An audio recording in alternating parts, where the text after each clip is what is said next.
system. And given the extent to which there are a lot of limitations on what the public labs can provide, remember I said some labs won't even take certain pieces of evidence in certain crimes like property crimes. What a number of local police departments are doing is saying there's a much better, much more effective DNA database and dynamic here. What they realize is that the vast majority of crime is local, right? 85% of crime occurs in a local area. Most crime doesn't occur where they commit a burglary in the city of Philadelphia, close to where I live, and then fly to California and commit a crime in Sacramento, California. It occurs locally, so the value to the local police department from that crime prevention, that efficiency, that cost effectiveness standpoint is, I want my DNA testing done quickly, and I don't care if it's compared to California, I want to compare it to every other profile in my database. And that's what doesn't happen so much. It doesn't happen as well in the United States because of restrictions. For example, the CODA system doesn't allow you to put volunteers in the system. It doesn't allow you to put suspects in the system. So what you're seeing is individual police departments are creating their own databases with some of their own rules and regulations, and they're driving their investigations that way to a greater extent.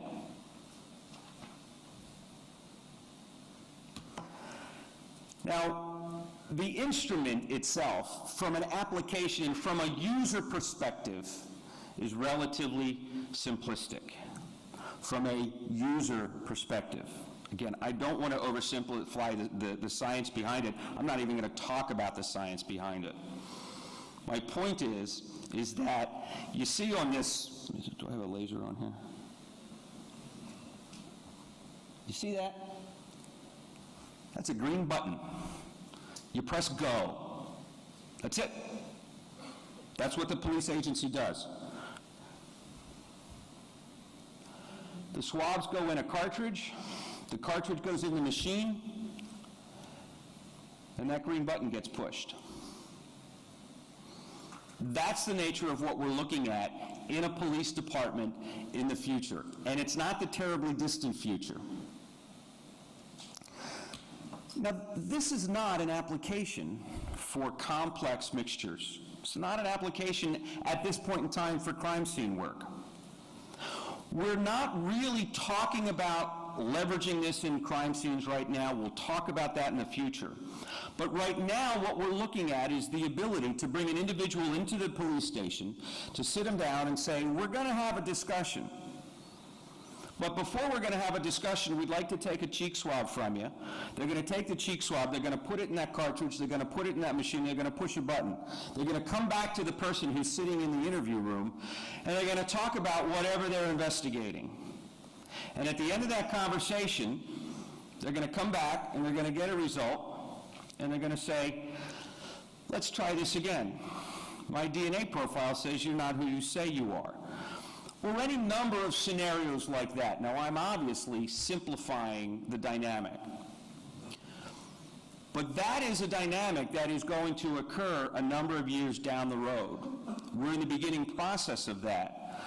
But that's what that dynamic is going to look like.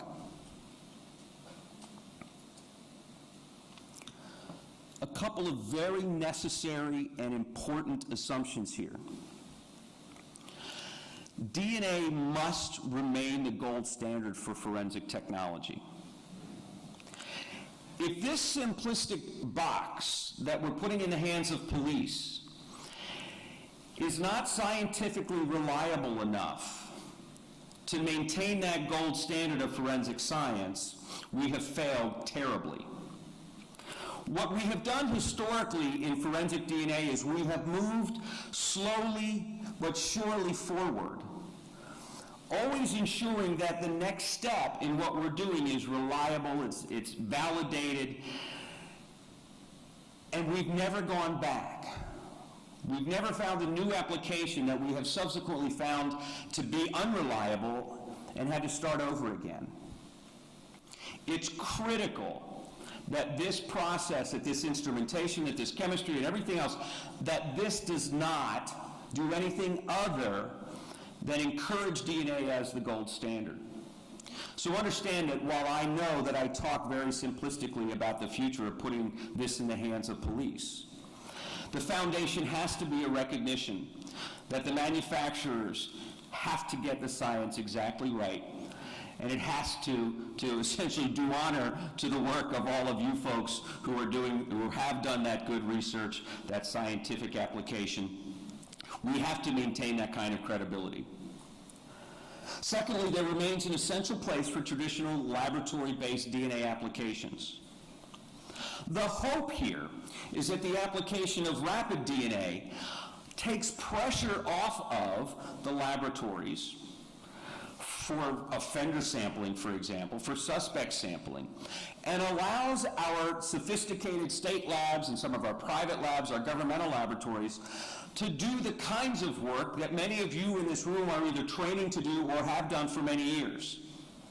To do that more complex application of identifying on a piece of evidence where that biological sample is, et cetera, and going down that more traditional scientific application of DNA. The idea is to use rapid in its appropriate context, allowing the laboratories to proceed in their most beneficial context. And in the process, also allow the best utilization of our financial resources. And then the next thing we have to understand is that law enforcement must be careful and closely monitored. This is a tremendously, tremendously powerful tool to put in the hands of police. We understand that.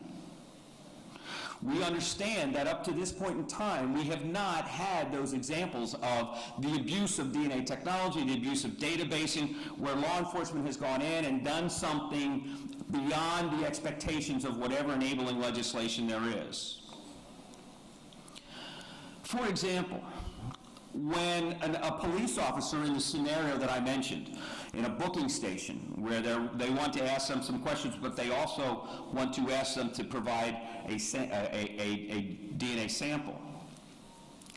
We have to ensure, for example, in the United States, that our law enforcement understands that a voluntary sample must be knowing, must be intelligent, and truly voluntary. And there's a legal standard set out for those things, as it is for other pieces of evidence. It's the same concept from a police standpoint as if a police officer was to ask someone to give a statement, to voluntarily provide a statement. Well, when a police officer asks that, and they waive their right not to give that statement, they have to, number one, know exactly what that statement is going to be used for. Just as in this context, if an individual is going to provide a sample to a police officer for DNA testing at the booking station, they have to know what it's going to be used for. Is it just going to be used in this investigation? Is it going to be put in a database? Is that database local or is it national? How long is it going to stay in that database? So that waiver has to be voluntary, or it has to be knowing. It has to be intelligent. The individual you're talking to has to be intelligent enough to understand what they're doing.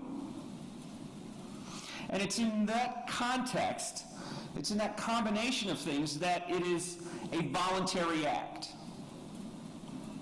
Otherwise, number one, in the United States, it would be thrown out.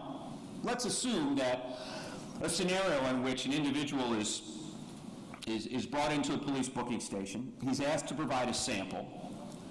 But when he's asked to provide that sample, he's handcuffed to the table. He doesn't really think that he's free to leave because he's just a suspect, right? And he's threatened with a whole lot of terrible implications if he doesn't provide the sample.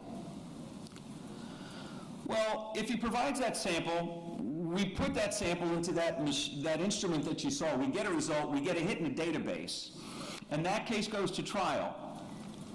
In the United States, that case gets thrown out. And from that point on, that police officer and that police department is looked at by that court very, very critically.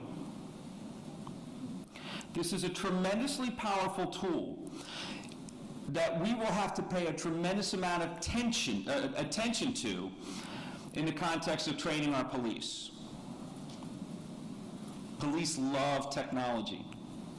What we have to make sure that this does not become is a driver for what we call pretextual arrests.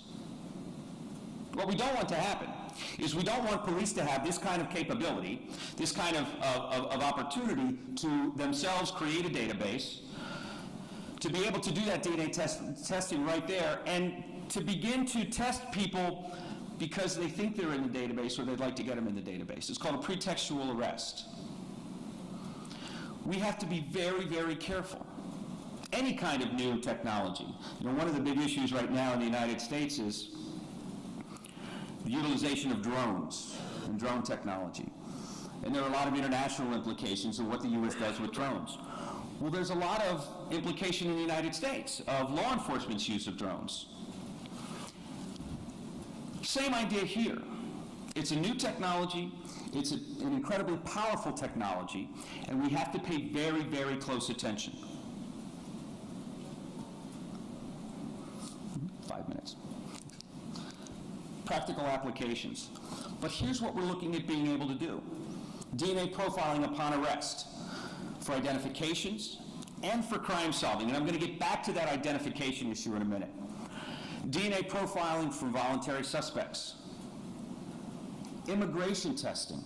We have a tremendous issue in the United States where we have a tremendous wave of illegal immigrants coming up, particularly from our southern border.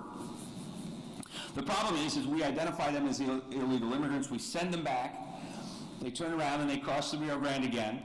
A lot of times we use fingerprints and they burn their fingerprints off. This will enable us to, when we pull an individual in who we believe is a suspected illegal immigrant, when we find them crossing the border, within 60 to 90 minutes, we can have their DNA profile, we can have a database, and we can know exactly who this person is, we can know exactly how many times they've been identified as coming over the border illegally. That would be a tremendous, tremendous tool for us from an illegal immigration standpoint in the United States. And then obviously disaster recovery. Imagine in a disaster like 9/11, like the tsunamis and things like that, imagine if we can take biological samples and know within 60 minutes, or from a volume standpoint, let's say days, as contrasted with 6 months, a year, 2 years, like it was in 9/11. Imagine the impact that will have on victims. With rapid DNA technology, DNA becomes a genuine law enforcement tool, not a piece of evidence provided. The other thing it does, though, is it creates a whole new funding stream that is police-based. In the United States, right now, DNA testing essentially goes to 150 some odd DNA laboratories in the country for forensic purposes. Those are essentially the users. Well, with rapid DNA technology, the police departments become the users, and as such, you don't just have the funding streams that go to the 150 some odd laboratories that come from the national government or the state government, but now you have an opportunity for law enforcement agencies that will now be vested in DNA technology to use their own funding streams, to use their own budgets to invest in DNA technology. And as such, you're going to see a lot more DNA technology be utilized. When they begin to understand the impact of DNA technology in a volume crime, burglary, car theft context, and police take ownership of DNA, you're going to see the utilization go up, because they're going to understand the value much more than they do right now, sending a piece of evidence to the state crime lab and getting a response back that says, sorry, we're too busy.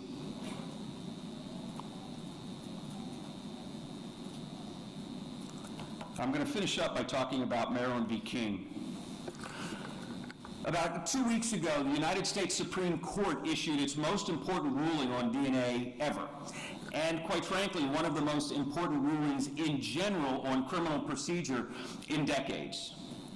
And what it said was that the taking of a DNA sample from an individual who is arrested for a crime and not yet convicted, arrested but not yet convicted, is not unconstitutional. It is not an unreasonable search and seizure of the individual. critically important. It now makes rapid DNA technology relevant. Without that decision, the scenario I suggested about bringing an individual into the, into the police station, and either as a suspect or as an arrestee taking DNA, that didn't happen. But with this decision, that becomes a very realistic proposition. But it's important to understand that the decision was made not on the crime-solving ability. That wasn't the basis of the decision. The basis of the decision in King was the value for police to know who they have in front of them. It's the identifying power. The analogy is to fingerprints and the ability to identify exactly who police are talking to. Not necessarily because it can solve other crimes. It's the value of police knowing who they have in front of them. That's when rapid matters. Obviously, if we're sending a DNA profile off for 6 months to get a result back, or even a month, that's not helping police know who they have in front of them. The whole basis of the most important DNA